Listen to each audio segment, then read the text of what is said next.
हर खबर पर होगी आपकी पकड़।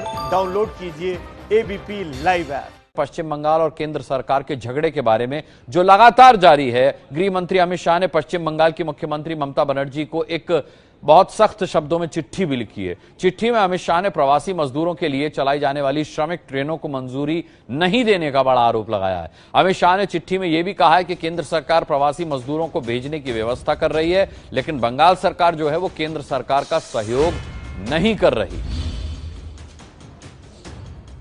ओम प्रकाश तिवारी इस खबर पर हमारे साथ इस वक्त जुड़ रहे हैं। ओम प्रकाश, ठीक है कि झगड़ा अपनी जगह है, राजनीतिक दांव पेच अपनी जगह है, लेकिन उसमें मजदूरों को पीसना अपने झगड़े में कहां तक ठीक है? अमित शाह ने साफ तौर पर चिट्ठी जो लिखी है उससे जाहिर है कि ममता सरकार इसमें अड़ंगा लगा रही है, वो ट्रेनों को इजाजत नहीं दे रही।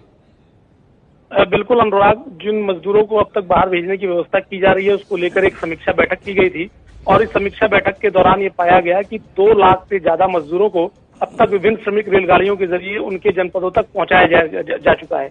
लेकिन इस समीक्षा बैठक के दौरान यह पाया गया कि पश्चिम बंगाल जाने वाले जो श्रमिक हैं, उनको ले जाने वाली जो श्रमिक रेलगाड़ियां हैं, उनको अभी तक जाने की परमिशन नहीं मिली है और देश भर में फैले ये प्रवासी मजदूर बेहद परेशान हैं, बेहद व्याकुल है अपने गृह जनपद में जाने के लिए। लेकिन सबसे बड़ी अड़चन ये बताई गई बैठक के दौरान कि पश्चिम बंगाल सरकार ने श्रमिक रेलगाड़ियों को आने की परमिशन ही नहीं दी है, जिससे नाराज होकर केंद्रीय गृह मंत्री ने एक कड़ा पत्र पश्चिम बंगाल सरकार को लिखा है और पत्र में स्पष्ट तौर पर कहा गया है कि मुझे दुख है कि आपकी तरफ से, आपके राज्य की तरफ से इस तरह की परमिशन नहीं दी जा रही है।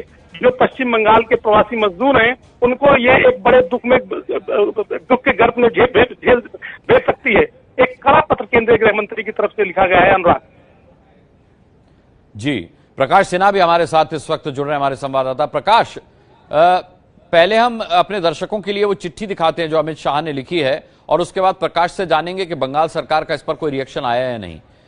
एक तरफ केंद्र सरकार प्रवासी मजदूरों को उनके गृह राज्यों तक पहुंचा रही है और रेलगाड़ियों के माध्यम से अब तक लगभग 2 लाख से ज्यादा मजदूरों को उनके गृह राज्य पहुंचाया जा चुका है। लेकिन पश्चिम बंगाल सरकार इस मामले में केंद्र को बिल्कुल सहयोग नहीं कर रही है, जबकि पश्चिम बंगाल में जो प्रवासी मजदूर हैं वो अपने गृह जनपदों में जाने के लिए बेहद व्याकुल हैं और उनके पश्चिम बंगाल से गृह जनपद और राज्यों तक पहुंचने की व्यवस्था भी केंद्र सरकार द्वारा की गई है। लेकिन पश्चिम बंगाल सरकार इस मामले में केंद्र को कोई सहयोग नहीं दे रही है, जिसका बेहद दुख है। पश्चिम बंगाल के प्रवासी श्रमिकों को दूसरे राज्यों से लेकर बंगाल पहुंचाने वाली श्रमिक रेलगाड़ियों को राज्य सरकार द्वारा अनुमति नहीं प्रदान की जा रही है। ऐसा करना पश्चिम बंगाल के श्रमिकों के साथ अन्यायपूर्ण होगा। यह पश्चिम बंगाल के प्रवासी श्रमिकों को कठिन परिस्थिति में धकेल सकता है। साफ तौर पर पश्चिम बंगाल सरकार पर यानी ममता बनर्जी सरकार पर सख्ती के साथ चिट्ठी लिख करके ये जाहिर किया है अमित शाह ने। प्रकाश सिन्हा हमारे साथ इस वक्त जुड़ रहे हैं। प्रकाश, पश्चिम बंगाल सरकार की, ममता बनर्जी की तरफ से अमित शाह की इस चिट्ठी पर कोई सफाई आई है?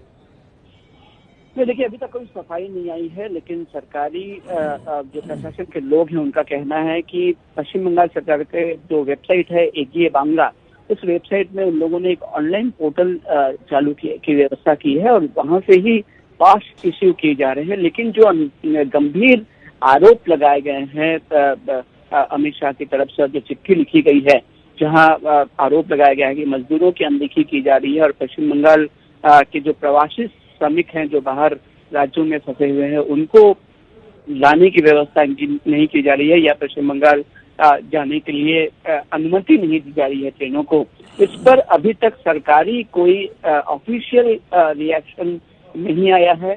कुछ नेताओं से हमारी बात हुई, उनका कहना है कि पहले दिन से ही केंद्र सरकार पश्चिम बंगाल सरकार को बदनाम करने की कोशिश कर रही है और आपको पता होगा हमने इसके पहले भी देखा है, घमासान जारी है कोरोना के आड़ में जो राजनीतिक लड़ाई है, चाहे वो केंद्रीय टीम का पश्चिम बंगाल का दौरा हो या अलग। चलिए प्रकाश, नजर बनाए रखिएगा, इंतजार रहेगा ममता बनर्जी सरकार के इस चिट्ठी पर रिएक्शन का। तो हमने ओपी से भी, ओम प्रकाश से भी जानकारी ली और प्रकाश सिन्हा से भी जानकारी ली। इस मसले पर नजर रहेगी, पल पल का अपडेट आपको आगे भी देते रहेंगे।